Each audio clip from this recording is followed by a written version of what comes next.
إن الحمد لله نحمده ونستعينه ونستغفره ونعوذ بالله من شرور أنفسنا ومن سيئات أعمالنا من يهده الله فلا مضل له ومن يضلل فلا هادي له وأشهد أن لا إله إلا الله وحده لا شريك له وأشهد أن محمدا عبده ورسوله صلى الله عليه وعلى آله وصحبه وسلم تسليما كثيرا يا أيها الذين آمنوا اتقوا الله حق تقاته ولا تموتن إلا وأنتم مسلمون يا أيها الناس اتقوا ربكم الذي خلقكم من نفس واحدة وخلق منها زوجها وبث منهما رجالا كثيرا ونساء واتقوا الله الذي تساءلون به والأرحام إن الله كان عليكم رقيبا يا أيها الذين آمنوا اتقوا الله وقولوا قولا سديدا يصلح لكم أعمالكم ويغفر لكم ذنوبكم ومن يطع الله ورسوله فقد فاز فوزا عظيما أما بعد فإن أصدق الحديث كتاب الله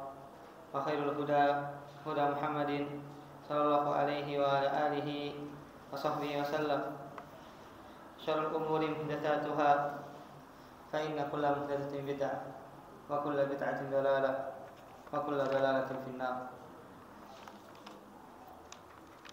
Bapak sekalian yang salat subuh Masjidul Ihsan yang mati Allah Subhanahu wa taala. Alhamdulillah segala puji bagi Allah Subhanahu wa taala.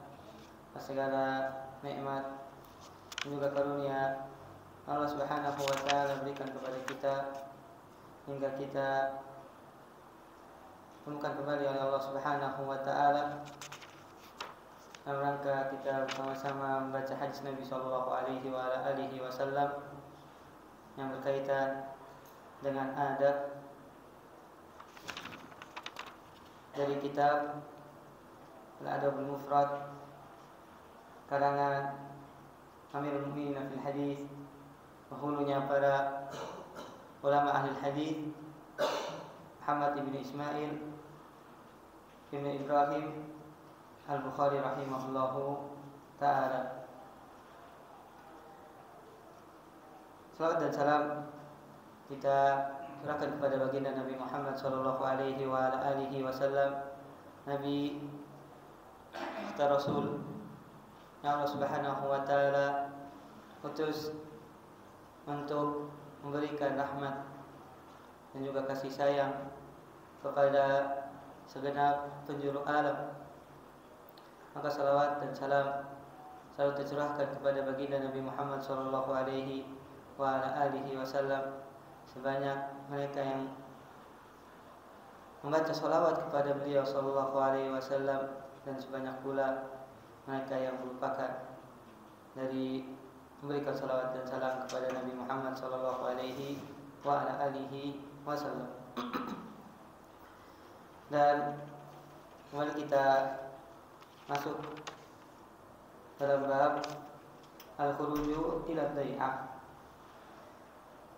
bab yang dibawakan oleh Imam Bukhari rahimahullahu taala dalam kitab beliau Al-Adabul Mufrad, keluar untuk bekerja atau untuk mencari nafkah. Qala rahimahullahu taala hadatsana Mu'adz bin Fadalah qala hadatsani Hisham ad-Dastawai an Yahya bin Abi Katsir an Abi Salamah qala ataitu Aba Sa'id al-Khudri wa kana li sadiqan faqultu ala takhruju bina ila an-nakhl fakharaja wa alayhi khamisatan lahu.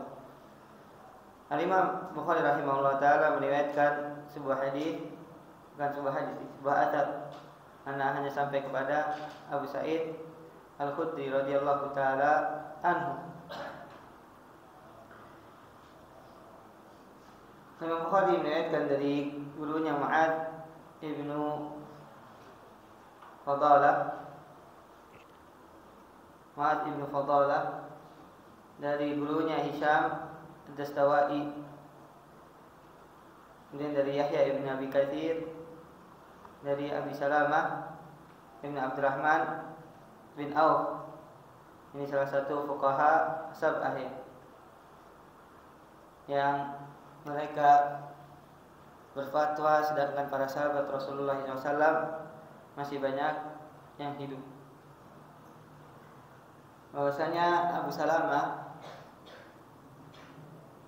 datang kepada Abu Sa'id Al-Khudri. Abu Sa'id Al-Khudri adalah salah seorang sahabat Rasulullah SAW yang banyak meriwayatkan hadis Nabi SAW. Dan dikatanya ketujuh dari sahabat yang paling banyak meriwayatkan hadis Nabi SAW. Maka Abu Salamah itu bertanya kepada Abu Sa'id Al-Khudri radhiyallahu taala anhu. Dan saat itu Abu Salamah bersama kawannya berkata kepada Abu Sa'id Al-Khudri, "Ala tukhju bina ilan nakhli?" Ya Abu Sa'id, tidakkah engkau pergi bersama kami menuju kebun kurma. Fakharaja, maka Abu Sa'id Al-Khudri radhiyallahu taala anhu keluar bersama kami, dan beliau radhiyallahu taala anhu memakai pakaian khamisah, pakaian yang terbuat dari kain berasal dari Yaman. Dari atat ini kita bisa ambil pelajaran jemaah sekalian rahmatullah subhanahu wa ta'ala. Ketika seseorang keluar untuk mencari pekerjaan atau untuk memenuhi kebutuhan keluarganya, atau juga dia keluar untuk refreshing, untuk melihat indahnya alam, maka diperbolehkan. Karena dengan refreshing bisa kembali menyegarkan otak yang tadinya dia berada dalam kesibukan misalnya. Ini diperbolehkan sebagaimana dikatakan oleh Syekh Abdul Razak hafizallahu taala, bahwasanya setiap yang dilakukan oleh seorang muslim dan manfaatnya kembali kepada dirinya, maka itu masuk ke dalam sedekah. Sebagaimana hadis yang telah kita bacakan sebelumnya, kullu ma'rufin shadaqah. Setiap kebaikan itu adalah sedekah. Fa idza ihtasaba al-insanu fi dai'atihi ay ma yaktatu minhu sawa'an kana mazra'atan aw sana'an aw mu'ammalan aw ghairu dhalik, idza ihtasaba fi dai'atihi al-ihsanu ila nafsihi birrizqi wal halal thayyib wal ihsan ila ahlihi wa waladihi wa aidan at-tasadduq bima yassarahu Allah ta'ala lahu fa yakunu dzalika kulluhu ma'ruf. Ketika seorang keluar untuk cari pekerjaan, untuk memenuhi kebutuhan istrinya, berdagang, berusaha, dia berharap dengan hasil kerjanya, atau dia mencari hal-hal yang bermanfaat untuk dirinya, rekreasi misalnya, yang itu memberikan kebaikan bagi dirinya dan menghasilkan harta yang halal, maka itu merupakan bentuk sedekah dan diperbolehkan. Bahkan ketika harta tersebut bermanfaat untuk dirinya dan keluarganya, Allah Subhanahu wa taala akan memberikan pahala kepadanya. Dari hadis ini juga kata Syekh hafizallahu taala, faedah bahwasanya hendaknya seorang ketika ingin keluar bekerja atau mencari nafkah, atau mungkin pergi ke suatu tempat untuk melihat keindahan alam, maka hendaknya dia berusaha mencari kawan yang baik, bukan mencari kawan yang buruk. Sebagaimana yang dilakukan oleh Abu Salamah Ibn Abdurrahman bin Auf, yang mengajak siapa? Sahabat yang mulia Abu Sa'id Al-Khudri radhiyallahu taala anhu, mengajak salah seorang sahabat agar dalam perjalanannya atau agar dalam berpergiannya Ada yang saling mengingatkan.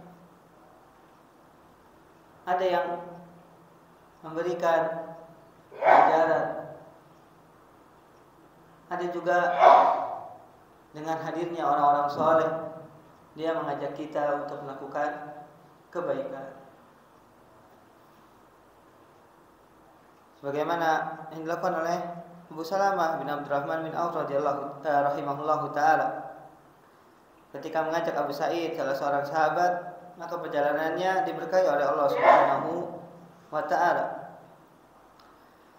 Karena dia bersama salah seorang sahabat yang mulia. Beliau juga mengingatkan, yaitu Syekh Abdul Razak, hadis Nabi sallallahu alaihi wasallam, "Al-mar'u ala dini khalil. Falyanzur ahadukum man yukhalil." Seseorang hendaknya itu memilih temannya, karena kebanyakan dari manusia itu agamanya mengikuti temannya. Kalau seandainya seorang bepergian bersama orang-orang yang baik, maka bepergiannya akan memberikan kebaikan. Tapi berbeda kalau seandainya teman-temannya, Allah musta'an, orang-orang yang fasik, orang-orang yang buruk.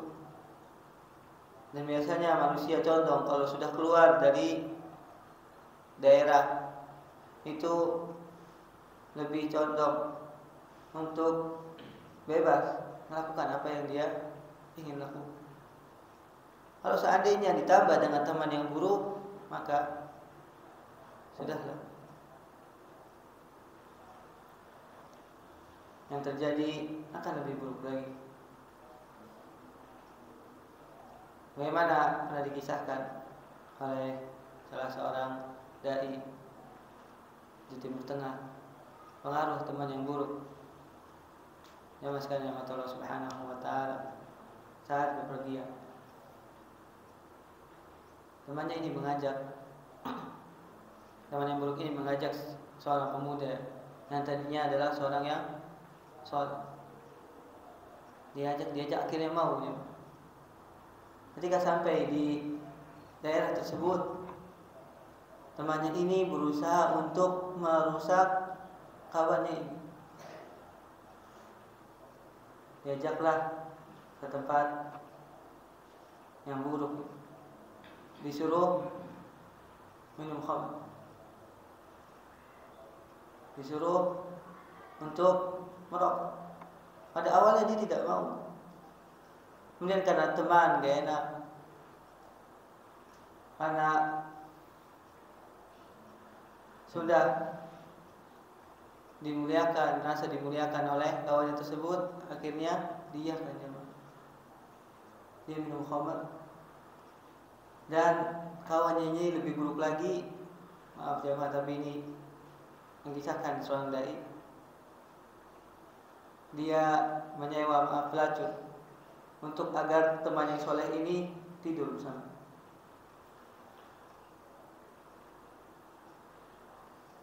Jemaah, ketika sudah mabuk, akalnya hilang. Ketika diajak, mereka melakukan apa yang mereka lakukan. Dan ketika paginya, temannya ini tertawa-tawa bangga, ya, akhirnya Anda bisa merusak kawanan. Subuh harinya jamaah dibangunkan, orang yang soleh ini yang tadinya soleh itu meninggal. Jadi suul.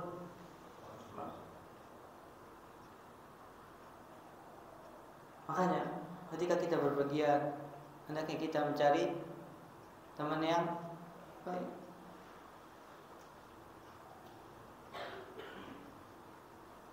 Yang dia bisa mengingatkan kita ketika kita sedang lalai, yang dia bisa mengajak kita ketika kita sedang futuh, yang dia bisa menasihati ketika kita ingin melakukan sebuah keburukan. Itu gunanya memilih kawan yang soleh ketika ingin berangkat ke sebuah tempat.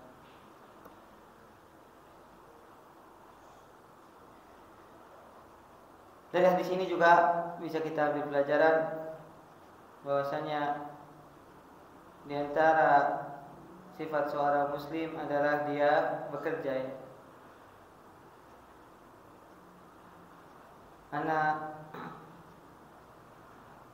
Abu Salamah bin Abdurrahman bin Auf mengajak Abu Sa'id Al-Khudri radhiyallahu taala anhu ke kebun kurma untuk melihat kebun kurma, dan kalau seandainya kebunnya itu membutuhkan air atau ada buah yang harus dipanen,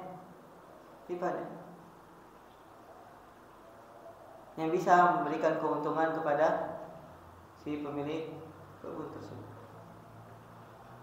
Dan ini merupakan sebuah kebaikan ya, ketika keluar untuk mencari nafkah, memenuhi kebutuhan dirinya dan keluarganya, maka itu merupakan sebuah hal yang diperbolehkan, dan bisa juga ketika diniatkan untuk sedekah kepada dirinya, mencukupi kebutuhan dirinya dan keluarganya, maka akan bernilai pahala.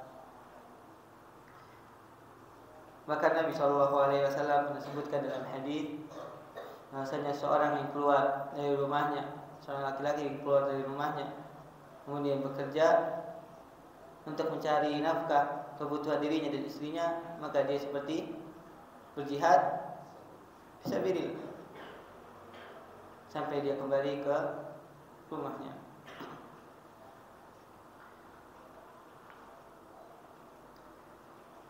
Dari hadis ini juga, dari athar ini kita juga bisa mengambil pelajaran, kata Syekh Abdul Razak, Abu Sa'id Al-Khudri keluar bersama Abu Salamah bin Abdurrahman bin Auf dengan pakaian khamisah. Khamisah ini pakaian yang berasal dari Yaman, yang terbuat dari kain wol, yang menunjukkan, kata Syekh Abdul Razak, di antara tawaduknya sahabat Rasulullah sallallahu alaihi wasallam. Beliau memakai pakaian yang biasa saja, tidak menampakkan kemewahan. Itu beberapa faedah yang kita bisa ambil dari hadis atau dari athar Abu Sa'id Al-Khudri radhiyallahu taala anhu.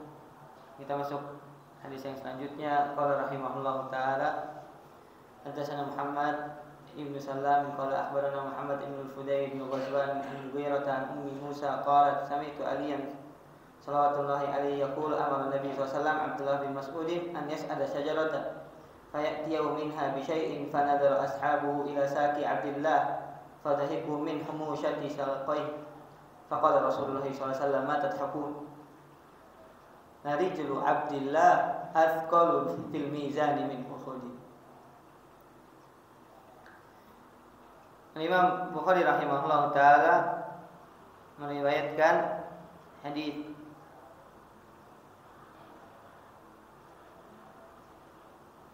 dari gurunya Muhammad ibnu Salam Al-Bikandi, salah seorang perawi yang thiqah yang beliau juga diriwayatkan dalam kitab Sahih Bukhari.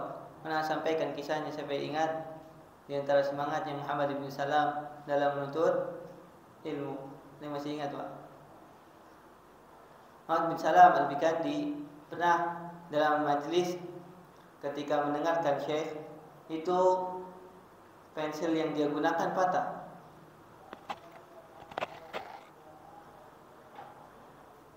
Apa yang dia katakan? Saya mencari pena dengan harga 1 dinar. Siapa yang mau memberikan kepada? 1 dinar berapa? Sekarang 4.200.000. Kenapa beliau rela membeli sebuah pensil dengan 1 dinar? Karena beliau mengetahui tentang keutamaan mencari ilmu. Beliau rela keluarkan 1 dinar agar tidak perlu lagi keluar untuk meraut misalnya atau mencari pena hingga tertinggal apa yang disampaikan oleh Syekh. Maka ketika itu banyak sekali orang yang melemparkan pensilnya atau pena. Satu pena dihargai 1 dinar. Nah, tapi apakah hilang 1 dinarnya? Ya enggak. Sampai sekarang namanya menjadi salah seorang perawi yang dibaca oleh para pembaca hadis Nabi Shallallahu Alaihi Wasallam. Muhammad bin Salam Al-Bikandi rahimahullahu ta'ala. Qala akhbarana Muhammad bin Fudail, mengabarkan kepada kami Muhammad bin Fudail dari Mughirah dari Ummi Musa. Qalat, dia berkata, sami'tu Aliyan, aku mendengar Ali bin Abi Thalib radhiyallahu taala anhu, dia berkata bahwasanya Nabi Shallallahu Alaihi Wasallam pernah menyuruh Abdullah ibnu Mas'ud radhiyallahu taala anhu untuk naik ke sebuah pohon dan mengambil sesuatu dari pohon tersebut. Dalam riwayat yang lain kata Syekh Abdul Razak hafizallahu taala, suruh naik ke pohon siwak, Pak, untuk memotong sebagian dahan dari pohon siwak tersebut, kemudian digunakan untuk bersiwak. Ini merupakan yang menjadi dalil dari pembahasan kita, ya, bahwasanya diperbolehkan seorang keluar ke taman, ke kebun atau ke daerah untuk mengambil manfaat di tempat tersebut. Dan bagaimana Nabi SAW memerintahkan Abdullah bin Mas'ud radhiyallahu taala anhu pergi ke sebuah pohon dan mengambil dari pohon tersebut siwak. Kemudian para sahabat yang bersama Nabi Shallallahu Alaihi Wasallam saat Abdullah bin Mas'ud radhiyallahu taala anhu naik ke atas pohon melihat betisnya Abdullah bin Mas'ud, salah seorang sahabat yang mulia, yang para sahabat menganggap karena sering bolak-baliknya Abdullah bin Mas'ud ke rumah Nabi Shallallahu Alaihi Wasallam, mereka menganggapnya Abdullah bin Mas'ud memiliki hubungan kekerabatan karena dekatnya Abdullah bin Mas'ud dengan Nabi Muhammad Shallallahu Alaihi Wasallam. Ketika sahabat melihat kecilnya betis dari Abdullah bin Mas'ud, mereka semua tertawa, jemaah. Kecil sekali itu betisnya Abdullah bin Mas'ud. Mereka tertawa. Jadi kecilnya benar-benar tidak seperti orang-orang biasa, ya. Terlihat kecil, makanya ditertawakan oleh para sahabat Rasulullah sallallahu alaihi wasallam. Faqala Rasulullah sallallahu alaihi wasallam, "Tadhakun?" Ada apa kalian tertawa? Dan ini kata Syekh Abdul Razak, pertanyaan Nabi SAW yang menunjukkan ketidaksukaan, pengingkaran terhadap apa yang ditertawakan oleh para sahabat Rasulullah sallallahu alaihi wasallam. Dan Nabi tahu mereka menertawakan Abdullah bin Mas'ud karena betisnya yang kecil.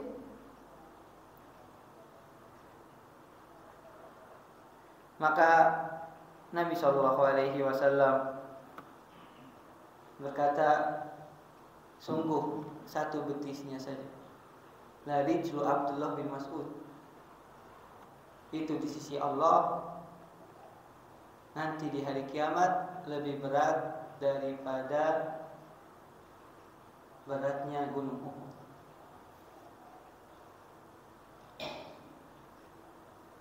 Jamaah sekalian yang Allah Subhanahu wa taala, dari hadis ini kita bisa ambil pelajaran, di antaranya adab bahwasanya tidak boleh seseorang menertawakan fisik orang lain, kekurangan orang lain. entah cacatnya, entah kekurangannya, entah bentuk fisiknya. Nabi SAW mengingkari para sahabat ketika melihat mereka menertawakan Abdullah bin Mas'ud radhiyallahu taala anhu. Harusnya seorang yang sempurna, hendaknya dia bersyukur kepada Allah Subhanahu wa taala atas kesempurnaan bentuk fisiknya. Bukan justru menghinakan, bukan justru menertawakan orang yang memiliki fisik yang ada cacatnya atau aibnya.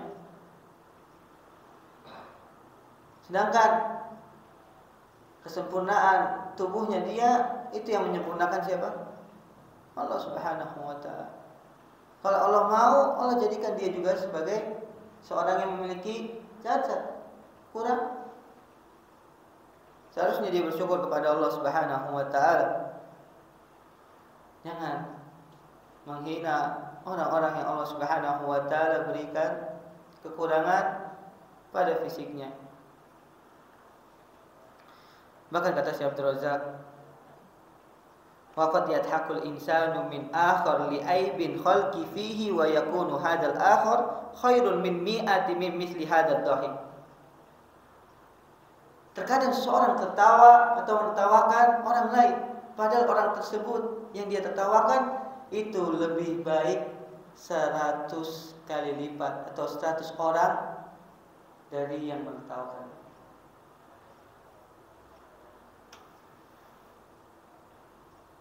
Wa kana hariyan bihi badal an yathaq alaihi an yaluma nafsahu. Dan terkadang orang yang menertawakannya seharusnya dia mencela dirinya.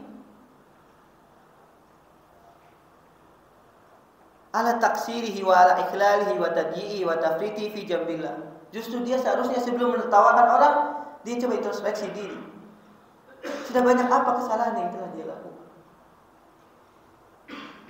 Sudah banyak apa kekurangan yang dia lakukan terhadap hak Allah Subhanahu wa taala? Qad yadhaku insanun min akhar wa yakunu indallah min sadatil muttaqin wa min awliya'illahi muqarrabin. Terkadang orang-orang menertawakan seseorang, padahal orang tersebut adalah salah seorang yang menjadi orang yang dicintai oleh Allah Subhanahu wa taala, menjadi wali dari wali-wali Allah Subhanahu wa taala. Wa yakunu hadzal dhahik min azalin nas. Dan terkadang orang-orang yang menertawakannya ternyata adalah orang yang paling hina di sisi Allah Subhanahu wa taala.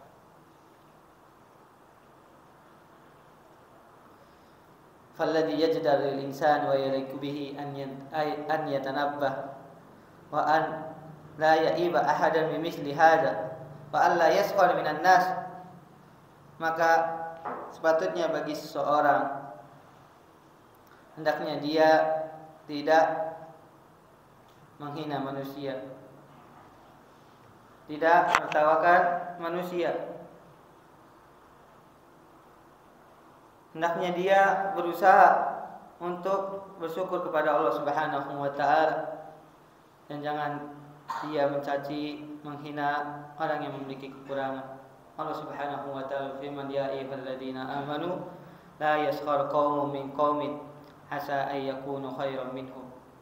Wahai orang-orang yang beriman, janganlah engkau mencela suatu kaum, karena bisa jadi kaum yang dicela tersebut ternyata lebih baik daripada kaum yang mencela kaum yang lainnya.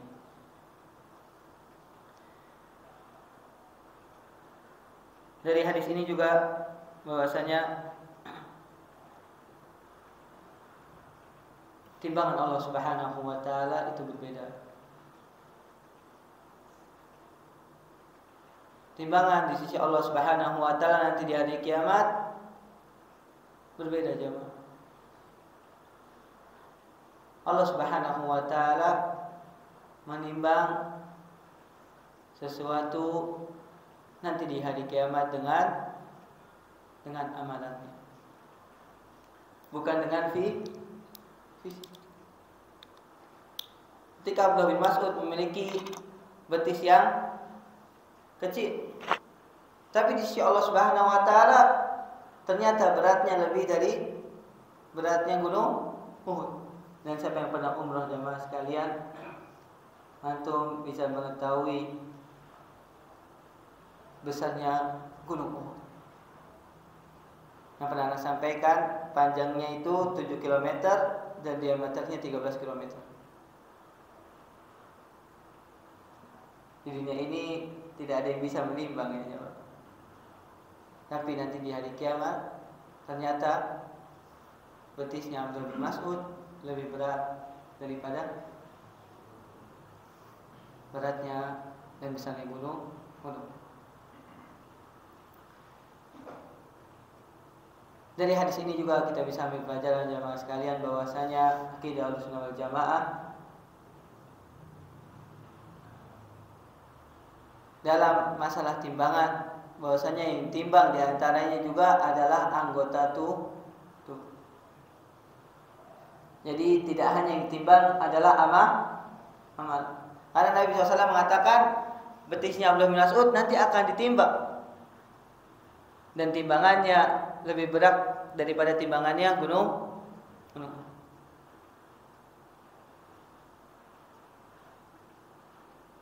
Para ulama khilaf apa yang ditimbang nanti di hari kiamat. Allah Ta'ala alam. Ketika kita mengumpulkan hadis Nabi SAW, maka yang akan kita dapatkan adalah 3 hal. Yang pertama adalah amalannya.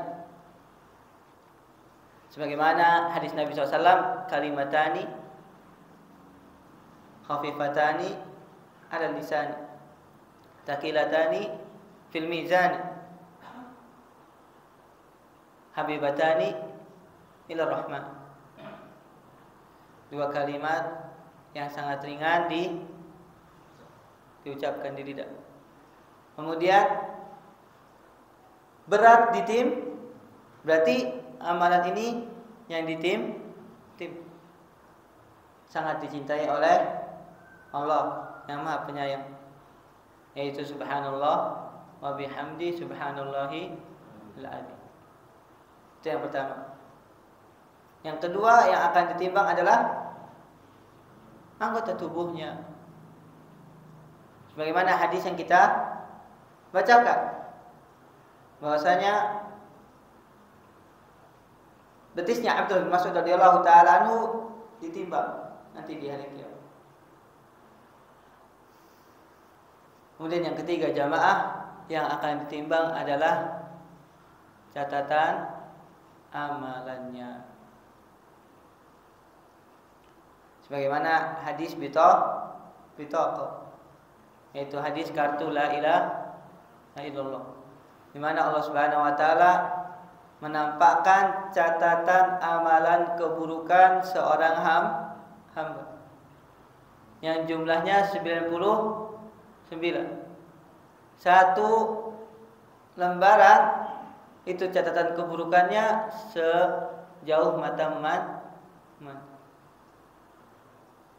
Kemudian Allah Subhanahu wa taala letakkan di sebelah kiri dari timbangan, dan Allah Subhanahu wa taala letakkan satu kartu yang di kartu tersebut tertulis la ilaha illallah.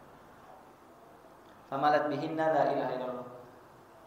Kartu la ilaha illallah ini mengalahkan 99 sijilat. Ini sijilatin minal ma'as. 99 catatan amalan keburukan itu kalah dengan satu kartu yang bertuliskan la ilaha. Ini Allah Ta'ala alam.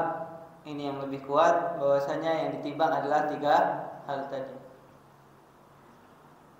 Amalan soleh, kemudian tubuhnya orang tersebut, dan yang ketiga adalah catatan amalannya.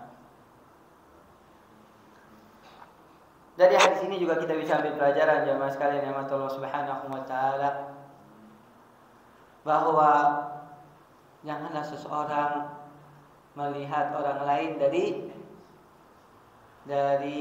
fisiknya atau menilai dari bungkusnya. Bahasa kita. Mungkin ada orang-orang yang tidak pernah dikenal oleh manusia, tidak pernah terdengar namanya di media sosial, kemudian hidupnya sederhana, hidupnya dia tidak memiliki apa-apa dari dunia, tapi ketika dia mengangkat tangan, Allah Subhanahu wa taala langsung mengijabah doa. Sebagaimana dalam hadis Nabi sallallahu alaihi wasallam, ada seorang yang kusut badannya, bajunya tidak layak. Dia hanya memiliki 2 pakaian untuk menutupi tubuhnya, yaitu izar dan ridha, bagian bawah dan bagian atasnya saja. Cuma itu. Manfu'un bil abwa. Kalau seandainya dia mengantri, dia itu diusir karena tidak memiliki apa. Lau aqsama 'alallahi la abarrahu. Kalau seandainya dia bersumpah atas nama Allah Subhanahu wa taala, Allah langsung ijabah saat itu. Hadis diriwayatkan oleh Imam Muslim. Maka jamaah sekalian, kita jangan pernah tertipu dan menilai tampilan seseorang dari pakaiannya, dari wajahnya, dari rupanya. Karena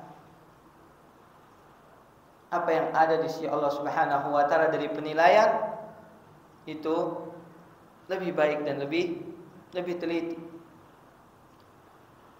Dan tentu penilaian yang terbaik adalah penilaian dari sisi ketakwaan, sebagaimana Allah Subhanahu wa taala berfirman, "Inna akramakum indallahi atqakum."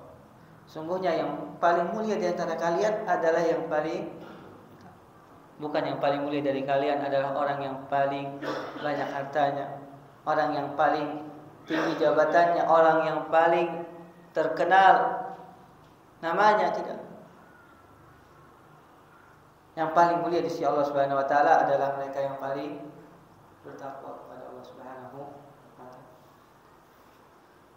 Dari hadis ini juga kita bisa mengambil pelajaran jemaah, indahnya Islam. Agama kita menilai seseorang bukan dari tampilannya, bukan dari bajunya, atau bukan dari kepemilikan yang dia miliki dari dunia, tidak. Agama Islam melihat seseorang dari ketakwaan. Makanya tidak ada kesenjangan seharusnya di dalam tubuh kaum muslim. Karena mau yang kaya, mau yang miskin, di sisi Allah Subhanahu wa taala sama kedudukan. Yang membedakan adalah takwa. Siapa saja berhak menjadi orang yang bertakwa. Siapa saja punya kesempatan untuk dekat kepada siapa? Allah Subhanahu wa taala. Berbeda dengan agama-agama yang lain, di antaranya agama Nasrani, yang ketika ingin beribadah dia harus membayar ke pendetanya, ya. Bahasanya menebus dosa. Itu harus bayar, jemaah. Jadi kalau nggak punya uang, dosanya katanya nggak bisa ya. Beda dengan agama kita. Semua orang punya kesempatan. Semua orang memiliki kesempatan untuk dekat dengan Allah Subhanahu wa taala, yaitu dengan berusaha menjadi orang yang bertakwa. Kemudian kata Syekh Abdul Razak hafizahullah taala, di antara faedah yang bisa kita ambil bahwasanya hendaknya seseorang itu berusaha memperberat timbangannya nanti di mana?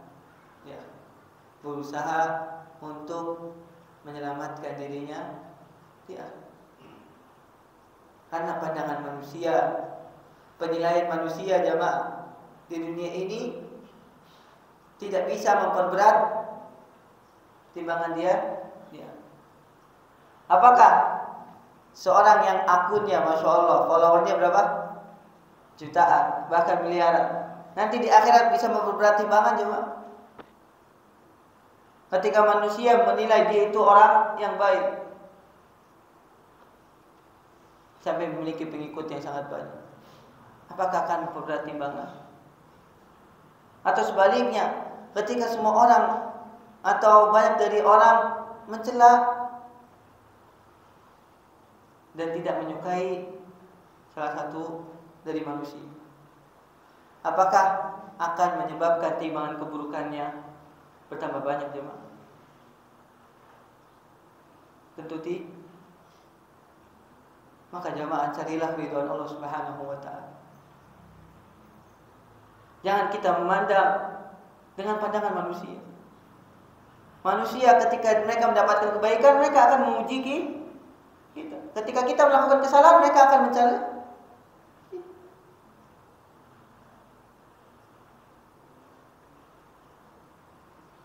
Dan kata Imam Syafi'i rahimahullah taala, keridhaan manusia ghayatun la tudrak. Keridhaan manusia adalah sesuatu yang tidak mungkin dicapai. Bahkan kata Ibnu Hazm, di antara ciri orang gila yang dia ingin mencari keridhaan seluruh manusia. Tapi jamaah, kita hidup di sini untuk mencari keridhaan Allah Subhanahu wa taala. Karena dengan kita mendapatkan keridhaan Allah Subhanahu wa taala, kita akan mendapatkan surga nanti di mana? Di akhirat. Kata salah seorang syair, tafnal ladadatu mimman nala safwatuha minal harami wa yabqal khizyi wal 'ari wa tabqa awaqibu su'in min maghabbatiha la khaira fil ladzatin min ba'diha an-naru. Syekh menukil sebuah syair yang sangat indah ya, tentang buruknya maksiat dan kelezatan yang ada di dunia ini akan hilang.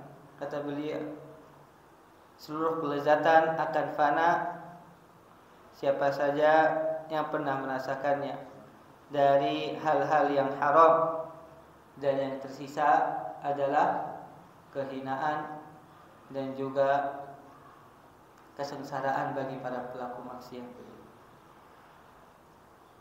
Begitu juga hukuman yang Allah Subhanahu wa taala siapkan dari keburukan nanti di hari kiamat, kalau seandainya Allah tidak mengampuninya dan tidak ada kebaikan. Begitu juga kelezatan kalau seandainya setelahnya adalah neraka jahanam. La khaira fi ladzatin min ba'dihan nar. Tidak ada kebaikan jemaah, tidak ada kelezatan kalau seandainya setelahnya seseorang diadab di neraka jahanam. Maka kita jangan tertipu dengan tampilannya orang-orang kafir yang Allah Subhanahu wa taala berikan kemewahan. Allah Subhanahu wa taala berikan kekayaan. Nyata apa? Nanti di akhirat mereka mendapatkan neraka. Tidak hanya 1 hari, tidak hanya 1 tahun, tidak hanya 10 tahun, tapi mereka berada di neraka selama-lamanya. Semoga Allah Subhanahu wa taala melindungi kita dari api neraka. Atas Abdul Razak juga, fa'amalul insani sayyiduha yaumal qiyamah wa sayalqaha amamahu wa tuzanul qalil minha wal katsir ahsahu Allahu wa nasuh. Fa idza tafakkara al-aqil wa ta'ammal fi hadzal bab fa innahu yazin nafsahu fid dunya qabla an yuzana yaumal qiyamah. Kalau kita sudah mengetahui bahwasanya timbangan Allah Subhanahu wa taala itu adalah timbangan yang sangat teliti, dan pasti setiap kita akan ditimbang, yang kecil maupun yang besar dari amalan. Maka kata Syekh, sebelum nanti Allah Subhanahu wa taala timbang, hendaknya kita menimbang amalan kita terlebih dahulu di dunia. Kemudian kita menghisap, introspeksi diri kita sebelum Allah Subhanahu wa taala yang menghisap kita. Kata beliau, wazinuha qabla an tuzanu khairun laka antazilu nafsakal awalan wa antazina a'malaka wa antuqawwima halak. Seorang itu lebih baik dia berintrospeksi, menimbang sudah apa dari amalan yang telah dia lakukan di dunia. Itu lebih baik dia menimbangnya sekarang agar dia bisa kembali kepada Allah Subhanahu wa taala, memperbaiki apa yang dia telah tinggalkan dan berusaha mengejar dari kebaikan untuk dia bisa memperberat timbangannya di sisi Allah Subhanahu wa taala.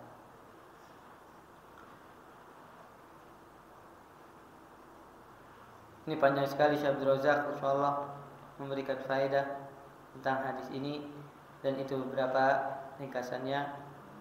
Satu lagi hadisnya jemaah, satu bab lagi.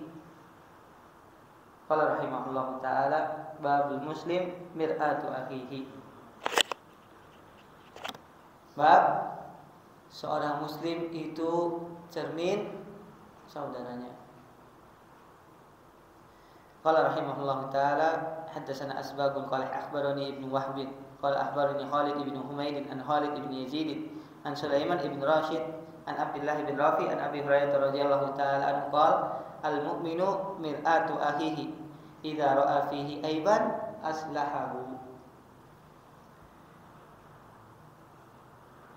Imam Bukhari rahimahullahu taala membuat sebuah bab seorang muslim adalah cermin saudaranya. Kata Syekh Abdul Razak, huwa li akhihi mislul mir'ah wa minal ma'lum anna an-nadhara fil mir'ah yara an-nadhir fiha uyuba nafsihi mithla ma law kana al-insanu ala wajhi syai'un minal gubar aw at-turabi aw al-wasl idza waqafa amama al-mir'ah ra'ahu wa ra'a aidan mawdi'ahu min jismihi. Kata Syekh Abdul Razak, yang telah diketahui ketika seseorang berada di depan cermin, dia akan melihat dirinya sendiri dan akan melihat kekurangan yang ada pada dirinya ketika dia melihat cermin yang ada di hadapannya, dari kotoran, dari bentuk yang tidak layak. Begitu pula seharusnya seorang muslim, kata Syekh Abdul Razak,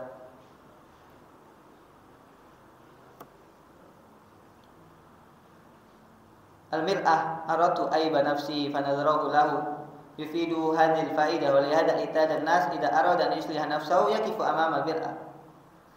Begitu juga seorang muslim ketika berada di depan saudara, dia berusaha mengingatkan.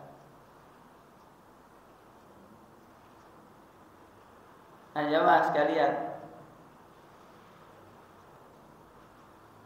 ada cermin yang berbohong, jemaah. Antum datang ke cermin bukan seperti dongeng anak-anak. Cermin akan menampakkan apa yang ada di hadapan. Ini seorang muslim seperti itu. Dia berusaha mengingatkan saudaranya.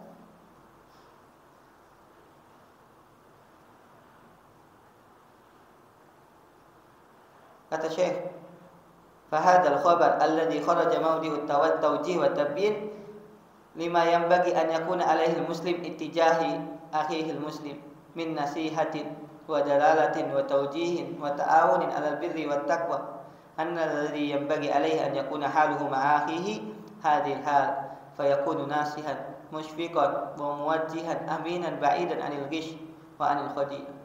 Seorang muslim ketika bersama saudaranya yang lain, dia mengingatkan saudaranya saat saudaranya melakukan keburukan. Dia mengajak saudaranya saat saudaranya sedang malas untuk melakukan kebaikan. Karena ketika cermin menampilkan apa yang ada di hadapannya, itu apa yang ada di hadapannya dia sampaikan. Kalau bahasa kita sekarang mujamalah, apa mujamalah jamaah? Berusaha mengatakan sesuatu yang bukan pada tempatnya atau bukan pada kenyataannya. Apa istilahnya itu, Pak?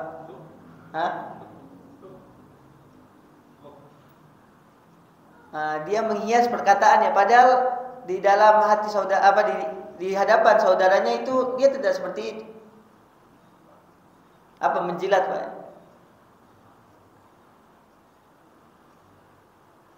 Dia tampakkan atau dia berbicara kepada kawannya yang sebenarnya kawannya tidak pantas untuk mendapatkan. Tapi mungkin dia ingin mendapatkan sesuatu dari kawannya tersebut, maka dia mengungkapkan pujian-pujian. Iya mungkin ya, dengan cari muka. Tidak menyebutkan sifat yang sebenarnya dari kawan yang ada di hadapan. Padahal Nabi SAW menyebutkan seharusnya seorang muslim cermin dari saudaranya sesama muslim yang lainnya. Sebagaimana sebuah cermin itu jernih, ketika dipandang menampakkan seluruh aib, menampakkan seluruh kekurangan apa yang ada di hadapannya. Begitu juga seorang muslim, hendaknya ketika berada bersama saudaranya, dia berusaha menasihati saudaranya. Tentu dengan, kata Syekh, dengan bahasa yang baik, bahasa yang lembut. Yadulluhu ala aibihi wa huwa musyfiqun alaih. Dia memberikan nasihat kepada saudaranya dalam rangka untuk menyelamatkan saudaranya. Dia ingin agar saudaranya itu memperbaiki entah akhlaknya, memperbaiki perbuatannya, hingga Allah Subhanahu wa taala melindungi dia dari api neraka. Bukan kesempatannya ketika melihat keburukan saudaranya dia sebar luas di mana? Media sosial. Itu bukan nasihat, jemaah. Tapi itu mengumbar tapi dia nasihati saudaranya antara dia dengan diri. Dia sampaikan, fulan, engkau ini kekurangannya di sini. Fulan, engkau harusnya seperti ini. Engkau agar Allah Subhanahu wa taala cinta kepada engkau, harusnya engkau seperti ini. Hingga nasihat tersebut masuk ke dalam hatinya. Dan orang tersebut bisa mengambil pelajaran dari apa yang dia katakan. Idza ra'a fiha aiban aslahahu. Ketika seorang bercermin, ya Pak, misalnya ada kotoran di bajunya, dia pasti akan membersihkannya, benar enggak? Atau ada letak yang tidak tepat, ketika dia bercermin, dengan bercermin dia akan membetulkan letaknya tersebut. Begitu juga seorang muslim terhadap muslim yang lainnya.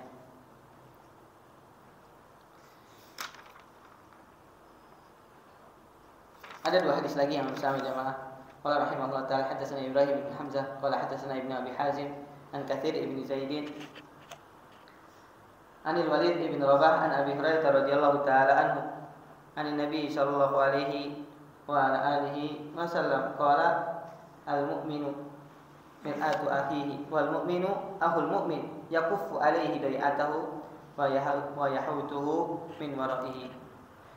Nabi sallallahu alaihi wasallam bersabda, seorang mukmin adalah cermin bagi mukmin yang lainnya, dan seorang mukmin adalah saudara dari mukmin yang lainnya.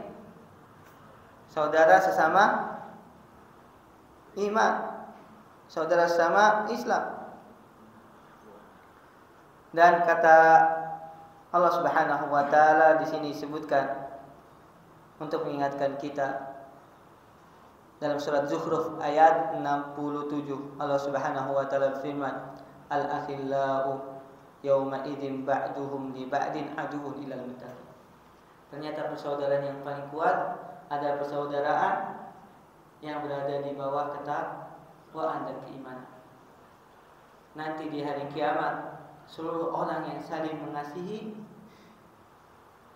di hari kiamat akan menjadi musuh. Yang tadinya saling mencintai di hari kiamat akan menjadi musuh. Kecuali siapa? Kecuali orang yang bertakwa. Justru orang-orang yang bertakwa akan saling membantu nanti di hari kiamat. Akan saling memberikan syafaat. hingga mereka bertemu kembali nanti di mana? Di surga. Fakullu khullatin wa ukhuwah wa shadaqah tanqadi wa tatasarram illa al-ukhuwati fillah. Seluruh hubungan percintaan, hubungan kekasih, hubungan persaudaraan, pertemanan itu akan hilang, akan hancur nanti di hari kiamat kecuali persaudaraan yang dibangun di atas keimanan. Maka Allahu dam, dan apa yang berada di atas ketaatan itu akan terus lekang. Wattasala fahiyal lati tabqa, yang akan terus menerus, tidak akan rusak. Kemudian kata Nabi sallallahu alaihi wasallam, yaqufu alaihi dai'atahu,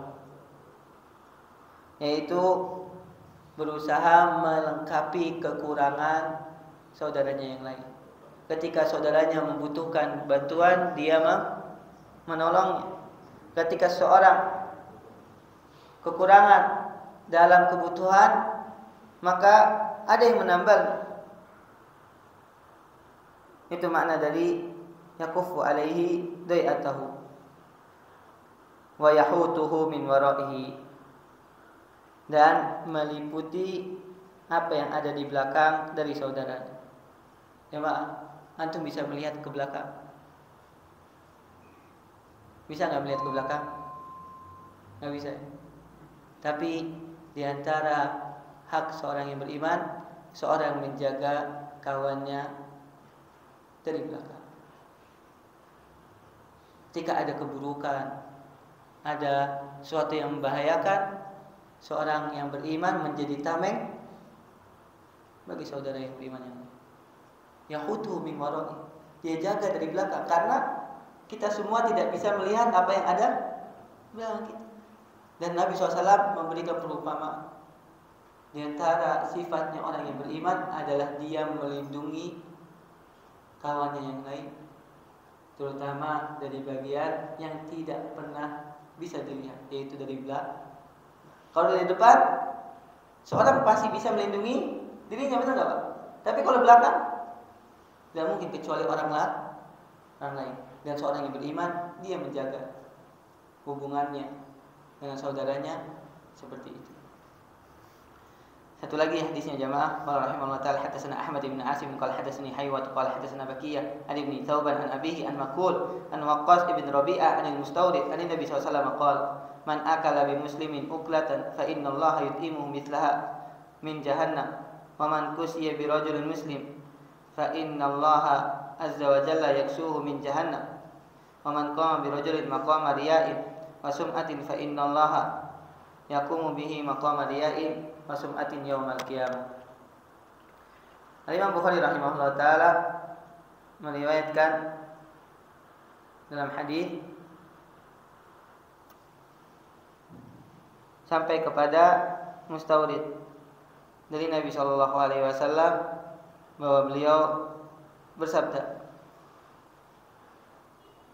barang siapa yang